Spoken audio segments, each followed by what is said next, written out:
Prezidentimizga mana shunday insonparvarlik siyosatini amalda ko'rib turibmiz. O'zbekiston tarixida bo'lmagan qonun chiqdi. Hozir egal huquqni qo'limizga berdi. Davlatimiz rahbariga ming rahmat. 30-40 yillik xalqimizning orzulari ushaldi. Xalqning manfaatiga xizmat qiladigan tarixiy qonun.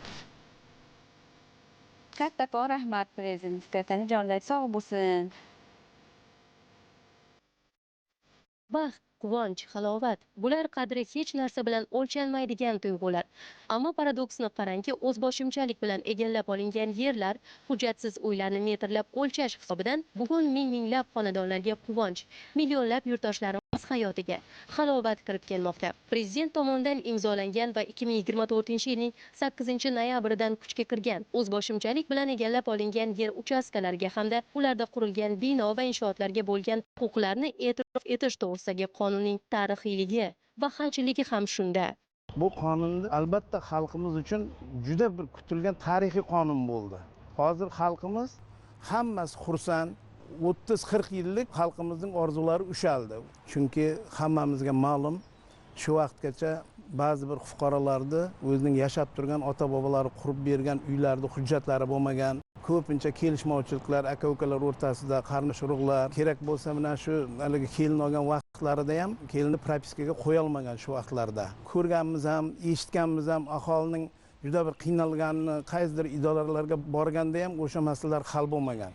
Hozirgi kunda davlatimiz rahbari tomonidan qabul qilingan qonun asosida hamma hujjatlar berilyapti aholiga. Bundan aholimiz juda ham xursand.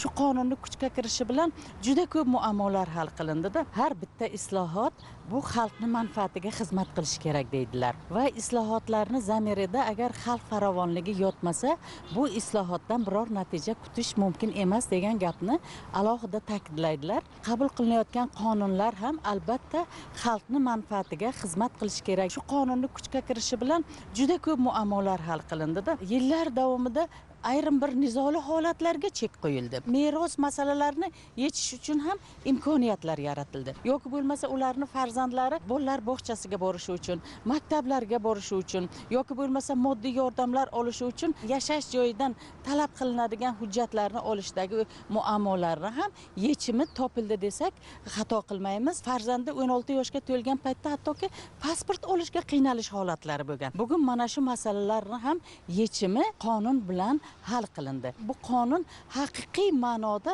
xalqning manfaatiga xizmat qiladigan tarixiy qonun. Afsuski, bunda yurtdoshlarimiz kam emas oramizda. Ma'lumotlarga ko'ra, 3.600.000 dan ziyod ular soni. Agar 3.600.000 dan ortiq yer uchastkasining har biri o'rtacha 3-4 nafardan fuqaro va tadbirkorlarga tegishli bo'lsa, ushbu qonun 10 milliondan ziyod aholi muammosini bevosita hal qiladi.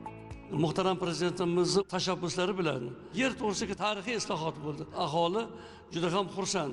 Hech kim davlat idorasiga kelmayapti. To'g'ridan-to'g'ri kadastr palatasining mutaxassislari o'zlari joyga borib, aholini o'ymoq chaqiryapti. Biz buni juda ko'p yildan kutardik. Bugun odamlar prezidentimizdan xursand bo'lishyaptiki, mana haqiqat bor ekan-ku. 60-yillar, 50-yillarda qilingan o'ylarning birortasida qaror bo'lmagan. Ayniqsa qishloq joylarda. Mana bugun ota buvasidan qolgan joylarga egalik huquqi rasman mana berilyapti. Ushbu qonundan maqsad millionlab fuqarolarimizning ko'p yillardan beri qiynab kelayotgan muammolarni hal etish belgilangan. Ushbu qonun bilan O'zbek kosmos agentligiga muhim vazifa yuklatilgan. Egallab olingan yer uchastkalari va unda qurilgan bino inshootlarining ushbu belgilangan muddatlarga muvofiq yoki muvofiq emasligini ko'rib berish nazarda tutilgan. Ya'ni biz 2018-yil 1-maygacha bo'lgan holatda fuqarolar tomonidan ushbu yer egallangan yoki egallanmagan, bino inshootlar qurilgan yoki qurilmaganligini ko'rib beramiz. Hozirgi kunda e'tirof avtomatlashtirilgan tizimi orqali O'zbek kosmos agentligiga 92.300 ta yer uchastkasi bo'yicha ma'lumot va hujjatlar kelib tushgan bo'lib, bugungi kunga qadar 42.300 ta yer uchastkasi bo'yicha xulosa berildi. Bu huquqiy hujjat, sodda qilib aytganda, buyuk e'tirof bo'ldi. Inson qadrini ulug'lash mexanizmiga aylandi. Tasavvur qilyapsizmi? 30-40 yillik sarsongarchiliklar, armonlar bitta imzo bilan aridi. O'zbekiston tarixida ilk bor o'zboshimchalik bilan o'zlashtirib olingan yerlar va qurilgan uylar qonun asosida tan olina boshladi. Meni uyim otamdan qolgan uy. Ular 64-yilda, 63-yilda qurilgan uylar edi. Hozir endi yangi imorat qilingan, lekin egalik huquqi yo'q edi. Hech narsa qilishga iloji yo'q edi. Mana xalqimizda yelkasidan haqiqatan og'ir yuk ag'darildi. Prezidentimizga katta rahmatlar aytamiz. Albatta, mana xalqimizda juda og'ir masalalarni yechishda juda katta yordam bo'ldi. Prezidentimizda mana shunday insonparvarlik siyosatini amalda ko'rib turibmiz. Bugun millionlab fuqarolar o'zini himoyalangan sifatida his qila boshladi. Bu davlat rahbarining xalqqa qayshayotganidan dalolat aslida. Bizning imoratimiz otamizdan qolgan meros bo'lib, 63-yilda qurilgan. Mana shu vaqtgacha biz faqat soliq to'lovchi bo'lib kelganmiz. Imoratlarga bir qaror degan narsalarni olaylik deb hokimiyatga bordik. Arxivni ko'ringizlar, mamoda bironta dokument bormi deb arxivlarga yuborishdi. Necha yillik arxivlarni ko'tarib qo'ydik ham, dokument yo'q ekan. Bormagan joy qolmadi. Mana endi qarorni olyapmiz. Buning o'zi katta xursandchilik. Biz avvalambor prezidentimizga rahmat aytamiz. Shuncha vaqtdan beri egalik bo'lmagan joylarda mana o'zimiz egalik qilyapmiz. Oqqo'rg'onlik Sa'dulla Chintoshev ham nimaiki aytsa, chin aytadi. U salkam yarim asrdan buyon otasidan meros qolgan ushbu xonadonda yashab keladi. Biroq uyga egalik huquqi yo'q edi. Ko'p yugurdim, lekin hujjatlashtira olmadim turar joyimni, deydi u iztirob bilan. Bu xonadonda 50 yildan oshiq vaqtdan beri yashayman. Ota-onamdan qolgan uy-joy, onamning nomida edi bu uy-joylar. Onam o'tib ketgan bo'lsa ham, men o'zimga o'tkiza olmaganman-da. Faqat egalik huquqi yo'q edi. Notarial idoralarga borganda hujjat so'raldi. Bizda hech qanaqa hujjat bo'lmaganda uy-joyning hujjati. Yangi chiqargan qonunda uy-joyga egalik huquqi berildi. Hech qanaqa yugur-yugursiz kadastr agentligi xodimlari kelishib, o'zlari o'lchov, xatlov o'tkazib, qaror chiqarib berishdi. Egalik huquqiga ega bo'ldik. Buning uchun prezidentimizga minnatdorchilik bildiramiz. Oqqo'rg'on tumanining Eltamg'ali mahallasida yashovchi Alaydar Mingboyev. Bu joy otamdan qolgan paytlar zabardast edim. Mulk huquqini olaman deb qarib qartaydim, ochiq umidimni uzgandim. Bugun hammasi tushga o'xshaydi, deydi minnatdor bo'lib kadastr hujjatini olgan otaxon. Masalan, o'zimizni egalik huquqimiz yo'qdek hisoblardik-da. Xuddi bir ijarada turganday bo'lardik. Va o'g'illarimiz agar shaharga o'qishga kirsa yo ishga kirsa vaqtinchalik biz o'zimizdan chiqib ketgan bo'lsa, qaytib kelgandan keyin o'zimizni uyimizga propiska qo'ya olmasdik. Bir aksiya o'tkazdi. O'sha aksiyada imkoniyati borlar hujjatlarni qilib olishdi, imkoniyati yo'qlar qila olmay qoldi. Biz ham shular qatorida ulgura olmadik. Juda ham sarsangarchiliklar ko'p bo'lardi. Mana shu propiska qo'yishda ham, uy-joy sotish oldi berdisda ham ancha muammolar bo'lardi. Qonun chiqqanda juda xursand bo'lib biz kutib yurgandik. Mana bugun bizlar uchun bir juda quvonchli kun bo'lyapti. Kadastr hujjatlarini to'g'rilab, uy-joy masalasi hal bo'lyapti. Kadastr agentligidan kelishib o'zlari xonadonlarni o'lchab, bir oyda ichida mana bir hech qancha ovoragarchilik ham bo'lgan yo'q-da. Mana hujjatlarni olib kelib bizga taqdim qilishdi. Mana Xudoga shukr, endi o'zimiz haqiqiy mulk egasi bo'ldik. Buning uchun biz avvalambor yurtboshimizga o'zimizni minnatdorchiligimizni bildiramiz. Shu mahallada yashovchi Ziyodbek O'rolov ham bu muammodan hafsalasi pir bo'lgandi. Ota meros xonadonga egalik huquqini olaman deb 30 yil yugurdi, lekin baraka topmadi. O'z uyimda go'yo mehmondek yashashga majbur bo'ldim, deydi otaxon. Haqiqat bor ekan-ku, qanchadan qancha insonlarning kadastr bilan bog'liq azaliy mashmashalari yechilyapti, deydi u hayotdan rozi bo'lib. 67-yildan beri shu yerda yashaymiz. Otamizdan qolgan xonadon. Endi shu paytgacha umuman kadastr degan hujjat bo'lmagan. Qilamizda shu paytda rosa harakat qildik. Yagona darchaga borib murojaat qildik. Bir qish unda yasam 3 oy yugurdimda. Bu tashkilotga jo'natdi, undan u yoqqa Yangi yo'lga arxivga jo'natdi. Oxiriga yeta olmadimda. Oxir keyin qo'l siltab qo'ya qolgan edim. Qo'shni rayondan kelin olgan edik. Berga uchetga qo'yamadik. Texnik haqlaring yo'q berga qo'yishga deb. Juda katta muammo bo'lib ketdi u. Homilador bo'ldi kelin. Bu yerdan Vanasaga olib borsak, bu yerda uchetda turmaydi, quyishib chiqa boringlar dedi. U yoqqa borsak, bizdan chiqib ketgan edi. Juda sarsang bo'ldik-da shu paytda. Hamma qiyinchiliklar ortda qoldi endi. O'tgan yili prezidentimiz yangi qonunga qo'l qo'ydi. Xalq to'ylab shuncha yengilliklar hal qildi. Buni hozir egalik huquqini qo'limizga berdi. Davlatning rahbariga ming rahmat. Shuncha fuqarolarga, xalqqa yengillik qilib shunday qonun chiqardi.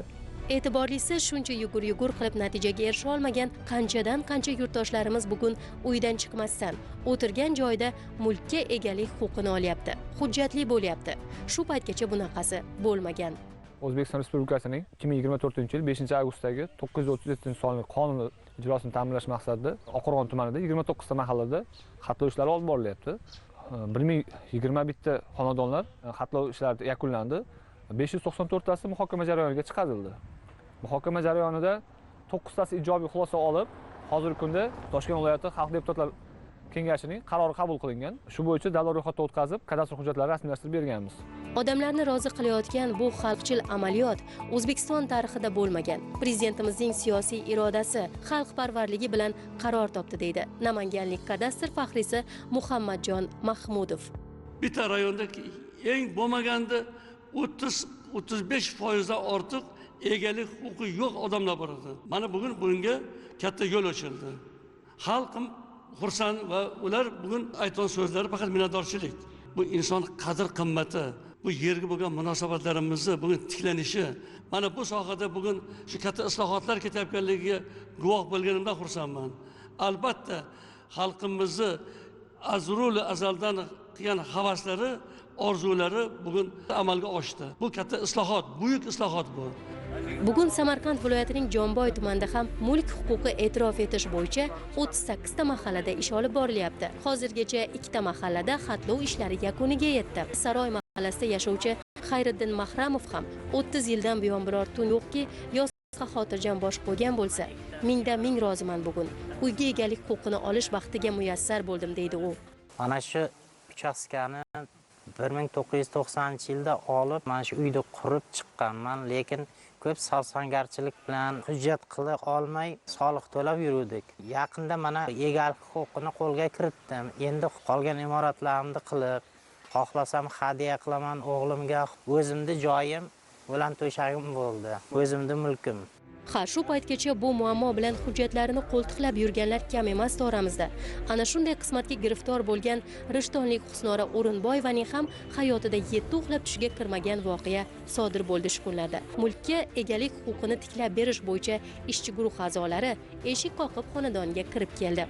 Haqiqatan ham eski hovli joy bo'lgan, eskidan egaligi tiklanmagan ekan. Uyda kadastr hujjatini birinchi o'rinda rasmiylashtirish uchun dastlabki yer to'g'risida qarori mavjud bo'lmagan, mulklariga egaligini tiklovchi, mulk huquqini tasdiqlovchi huquqiy hujjat bo'lmagan. Farzandlariga sovg'a qilib o'tkazishmoqchi ekan. Biz xatlov ishlarini yakunladik, uzkat dasturiga yuklandi. Mana shu qonun bo'yicha bu xonadonga yeriga ijara huquqi asosida egalik tiklandi, bino inshotlariga mulk huquqi tiklandi. Endi bunga asosan bular qolgangi jarayonlarda farzandlariga hadya qilishga, kimgadir sovg'a qilishga qiladigan narsalari bo'lsa, qarorga asosan bajarishsa bo'laveradi. Prezidentimizning 937-sonli qonuniga asosan sizda yashab turgan mana 20 yildan beri chiqmagan qarorlari tiklandi. Shu qaror asosida shu kungacha oxiriga yetmagan ishlaringiz, davlat xizmatlari orqali uyingizda uchoti, pasport stul, soliqdagi kamchiliklaringiz hammasini bajarsa bo'ladi. Bu qaroringiz mana birinchi etapda mana tumanimizda 5 ta fuqaroga qaror chiqdi. Endi shular qatorida sizga ham bor ekan. Bu qarorlaringizni sizga olib keldik. Mana rostdan hujjatlik bo'ldik. Rahmat sizlarga ham. Shu vaqtgacha chiqmovdi. Kattakon rahmat prezidentimizga, tanijonlar sog' bo'lsin. Bir so'z bilan aytganda davlat o'z yog'iga qovurilib yurgan fuqarosini izladi, topdi va tan oldi. 30-40 yillik qiyinchilik va behalovatlik bitta imzo bilan yechim topdi. Mulkka e'tirof etilayotgan yurtdoshlarimiz endi baralla, bu mening uy joyim, mening vatanim deyishmoqda. Aslida qadrdan ko'rkamroq uy bo'lmasa kerak hayotda. Axir bu davlatning fuqaroga qo'l ochishi emas, quchoq ochishi degani emasmi?